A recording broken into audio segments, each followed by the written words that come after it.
국정원 특활비 수수 의혹을 받고 있는 박 전 대통령이 유영하 변호사를 다시 선임을 했는데, 자, 그런데 유영하 변호사가 박 전 대통령의 재산을 상당히 많이 관리를 하고 있다고요. 네, 상당히 많이라기보다는 동산에 거의 다로 보여집니다. 네. 왜냐하면 박 전 대통령의 재산은 뭐 대통령이었기 때문에 드러나 있고요. 가장 그중에 큰 몫이 삼성동 사저였어요. 네. 그런데 3월 말에 구속되기 직전에 삼성동 사저를 매각을 하죠. 68억에 팔린 것으로 이제 보도가 됐고, 그리고 내곡동에 새로운 사저를 샀는데 28억에 산 것으로 이제 밝혀졌습니다. 네. 그럼 그 차익이 한 40억 정도는 차익이 생긴 거죠. 네. 이 돈은 이제 박 전 대통령의 측근이든 혹은 계좌든 보관이 돼 있어야 하는데, 네. 알고 보니 당시에 이 매매하고 남은 차익 대금을 윤전추 전 행정관을 통해서 박 전 대통령이 유영하 변호사에게 맡기도록 했다. 이게 네. 지금 어떻게 돼 있냐면 30억은 수표로 돼 있고요. 네. 네. 그리고 한 10억 원 내외 정도는 현금으로 돼 있는 것으로. 그럼 이것을 이제 유영하 변호사가 맡은 돈은 박 전 대통령의 전 재산입니다. 예, 이 예. 내곡동 사저, 집은 뭐 부동산이니까 움직이지 않고 네. 그 위치에 있는 거죠.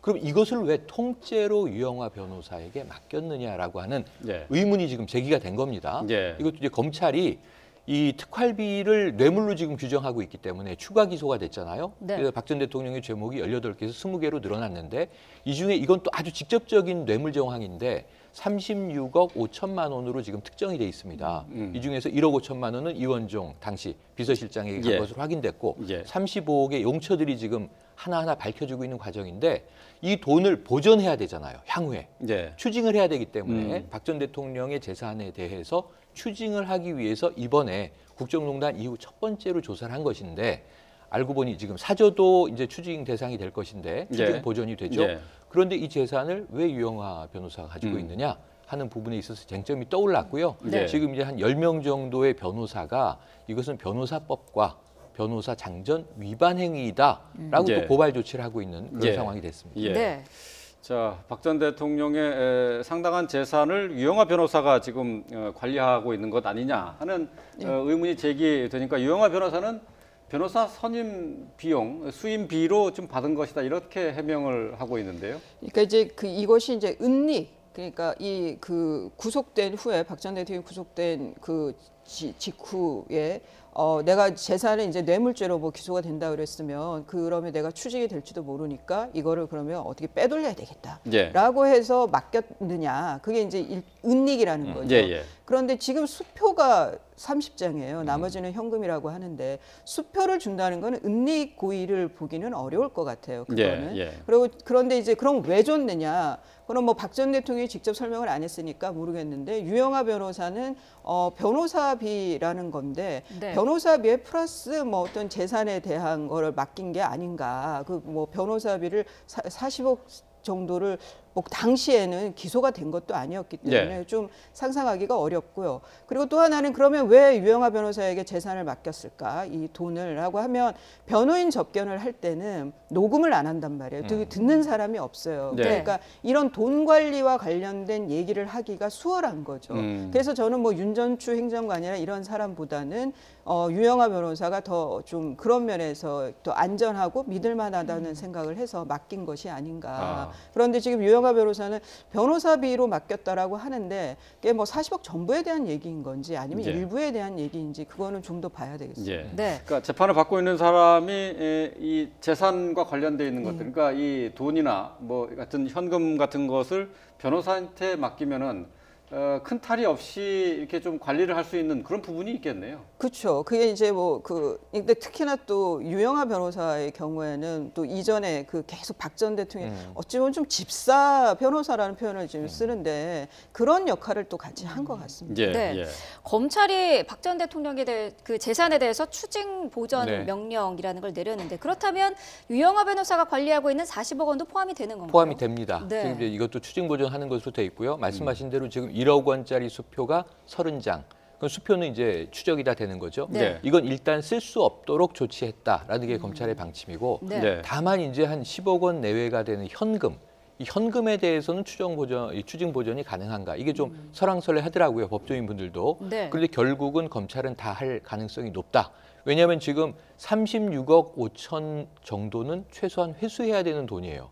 왜냐하면 지금 국고가 국정원을 통해서 특활비가 제공이 돼서 이상하게 쓰여진 정황으로 지금 기소가 된 거지 않습니까? 그럼 이제 36억 5천을 보전해야 되는데 사저만 지금 내곡동 사저에 추징 보전을 하자니 이게 네. 시가 28억 원이라는 게 드러나 있으니까 돈이 부족하고요. 네. 그렇다면 지금 나머지 이 30억 혹은 40억의 동산에 대해서만 또 하자니 이것도 이제 현금을 빼고 나면은 금액이 한 5, 6억 정도가 부족하기 때문에 결국은 동산, 부동산 확인된 개인 자산 모두에 대해서는 추정 보전을 할 것으로 보여집니다. 네. 네. 자, 유영아 변호사에 대해서는 다른 변호사들이 법을 위반했다면서 진정해달라는 그런 징계해달라는 진정서를 냈는데요. 지금 변호사들이 진정한 내용은 그러니까 이제 변호사 선임을 받지 않은 상태에서 변호 행위를 했고 또 그리고 지금 의뢰인의 위법 행위에 대해서 가담한 그러니까 협력을 한 그런 것에 대한 거죠. 그러니까 이제 그 뇌물죄로 기소됐던 이재용 부회장하고 관련된 그 재판에서 다 사임을 했잖아요. 근데 그렇죠. 사임 후에 지금 접견한 것에 대해서 아마 접견이 있었나 봐요. 사임 후에. 네. 그 접견에 대해서 선임계를 사임한 후에는 접견이 안 되는데 그 부분은 그 구치소에서 그걸 이게 그 법 위반을 인지하면서 그걸 허용하지는 않았을 거예요. 접견을. 예. 그래서 이거는 좀 사실관계를 더 봐야 될 것 같고요. 그리고 그 수표 30억하고 그 다른 것까지 해서 그 40억, 그 40억에 대해서 이게 내가 변호사 선임료로 받은 거다라고 유영아 변호사가 계속 진술한다고 하면 그것은 변호사는 거짓 진술을 하면 안 되거든요. 예. 네. 거짓을 진술을 하면 안 되고 차라리 묵비권을 행사를 해야 되는 건데 예. 지금 계속 그게 만일 거짓이라고 하면 그거는 뭐 변호사법에 위반이 될 수는 있지만 뭐 이런 거는 이제 서울 변호사회 내부 징계 따른 거기 때문에 예. 이거는 형사법적인 게 아니고 변호사에 대한 내부 징계 문제입니다. 근데 이거는 사실관계를 좀 더 봐야 될 것 같습니다. 네. 유영아 변호사가 그 박 전 대통령을 접견한 부분은 변호인이 될 사람이라는 자격으로는 접견이 가능하다 이런 얘기도 있던데요. 이전에 한 3회까지는 네. 허용이 됐었어요. 그러니까 이 변호사를 그러니까 구속돼 있는 사람은 밖에서 가족들이 변호사 예. 해주세요 하지만 당사자가 변호사 안 보고는 못 하잖아요, 선임이. 네. 그런 문제 때문에 현실적인 문제 때문에 3회 정도까지는 허용을 해줬는데 요즘에는 한 2회 정도로 또 감축이 됐어요. 네. 예. 뭐 그 허용 범위 안에 들어갔다라고 그러면은 그거는 뭐 법 위반이라고 보기는 어려워요. 근데 구치소에서 굉장히 기본적인 거기 때문에 이런 것까지 뭐 위반하지는 않았을 것 같아요. 예. 네. 자, 박근혜 전 대통령이 국정원 특활비 수수와 관련해서 이제 변호사로 선임된 분이 이제 유영아 변호사인데요. 유영아 변호사가 박근혜 전 대통령의 재산 관리인인지 이 논란에 관한 내용도 함께 짚어봤습니다. 뭐 좀 더 준비한 내용이 있지만 시간이 많지 않아서 여기서 좀 줄이도록 하겠습니다. 최영일 시사평론가 또 이수희 변호사와 함께했습니다. 고맙습니다. 고맙습니다.